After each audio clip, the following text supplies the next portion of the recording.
Selamat datang di Krisna Bacot Bola.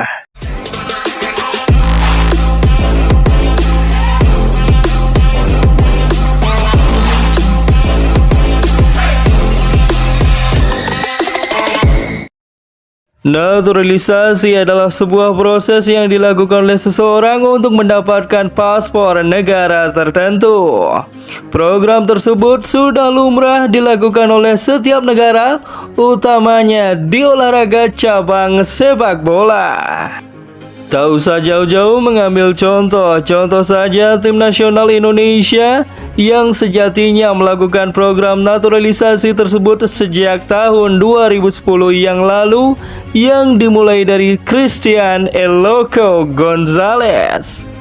Namun jika berbicara mengenai program naturalisasi yang dilakukan oleh tim nasional Indonesia pada tahun 2010 jika dibandingkan dengan era sekarang sangatlah berbeda, di mana pelatih tim nasional Indonesia Sintayong dahulu yang mempunyai ide cemerlang untuk menaturalisasi pemain keturunan yang memiliki darah Indonesia yang kualitas bermainnya dianggap lebih tinggi levelnya dibandingkan pemain lokal, sehingga jika mereka bermain untuk tim nasional Indonesia memiliki jiwa nasionalisme yang tidak perlu diragukan.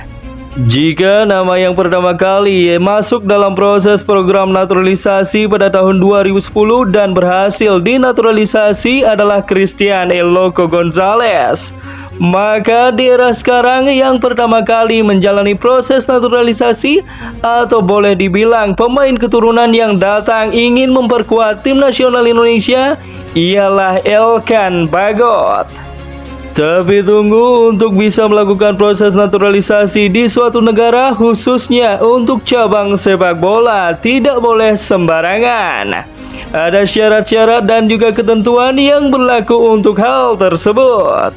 Untuk syarat yang berlaku di Negara Kesatuan Republik Indonesia untuk melakukan program naturalisasi, seseorang pemain harus rela melepaskan paspor lama mereka dan hanya memiliki satu paspor, yaitu kewarganegaraan Indonesia. Karena Republik Indonesia hanya menganut sistem kewarganegaraan tunggal, yaitu negara Indonesia. Tentu di setiap negara mempunyai syarat yang berbeda untuk ketentuan naturalisasi. Namun di FIFA juga ada syarat tertentu untuk pemain-pemain tersebut boleh atau tidak dinaturalisasi agar bisa memperkuat tim nasional negara tersebut.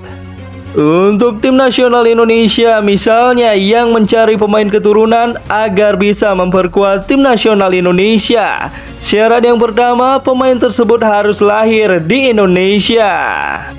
Yang kedua adalah pemain tersebut memiliki darah keturunan dari sang ayah atau ibu dan juga memiliki keturunan dari kakek atau nenek yang berasal dari Indonesia. Jika kedua syarat tersebut sudah dipenuhi atau minimal salah satu dari syarat tersebut sudah dipenuhi, maka hampir dipastikan seorang pemain tersebut dapat menjalani proses naturalisasi. Namun ada juga pemain keturunan yang tidak bisa dinaturalisasi karena tidak bisa memperkuat tim nasional Indonesia. Contohnya terjadi pada kasus naturalisasi seorang Jairo Ridwell sehingga urung dilakukan. Jairo Ridwell sudah memperkuat tim nasional Belanda level senior sebanyak 3 kali.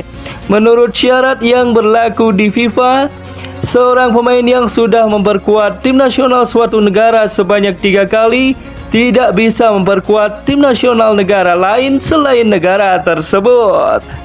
Nah, mari kita bandingkan dengan masalah sanksi yang dijatuhkan oleh FIFA pada Federasi Sepak Bola Tertinggi Malaysia, yaitu FAM, yang diduga melanggar prosedur naturalisasi.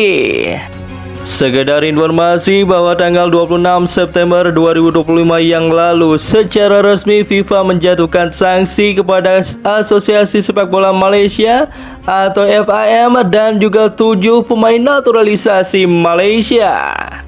Dikarenakan sudah melanggar pasal 22 Kode Disiplin FIFA tentang pemalsuan dokumen karena diduga FAM sudah mengolah dokumen untuk bisa menurunkan ketujuh pemain tersebut di kancah internasional dan bisa memperkuat tim nasional Malaysia. Ketujuh pemain tersebut diantaranya adalah Gabriel Felipe Acora, Facundo Torres Garces, Rodrigo Juliano Gado, Imano Javier Machuca, Joao Victor Brandao Figueiredo, Johnny Rarzabal Irargui, dan Hector Alejandro Hevel Serrano. Ketujuh pemain tersebut sudah diturunkan Malaysia saat menghadapi Vietnam di kualifikasi Piala Asia 2027, di mana saat itu Malaysia menang dengan skor meyakinkan 4-0 di leg pertama. Akibat dari pelanggaran tersebut, FAM didenda 7,3 miliar rupiah oleh FIFA dan juga 41 juta rupiah untuk masing-masing dari ketujuh pemain tersebut. Meski begitu, pihak dari FAM mengatakan bahwa prosedur dan juga dokumen naturalisasi dari pemain-pemain tersebut sudah sesuai dengan pedoman FIFA. Dan terkait sanksi tersebut dikabarkan FAM akan segera mengajukan banding. Akankah banding FAM selaku organisasi tertinggi sepak bola Malaysia akan berhasil menangguhkan sanksi yang dijatuhkan oleh FIFA? Bagaimana menurut kalian football lovers? Tuliskan pendapat kalian di kolom komentar. Jangan lupa like, share, subscribe, dan juga nyalakan tombol loncengnya agar bisa mendapatkan notifikasi terbaru dari channel ini.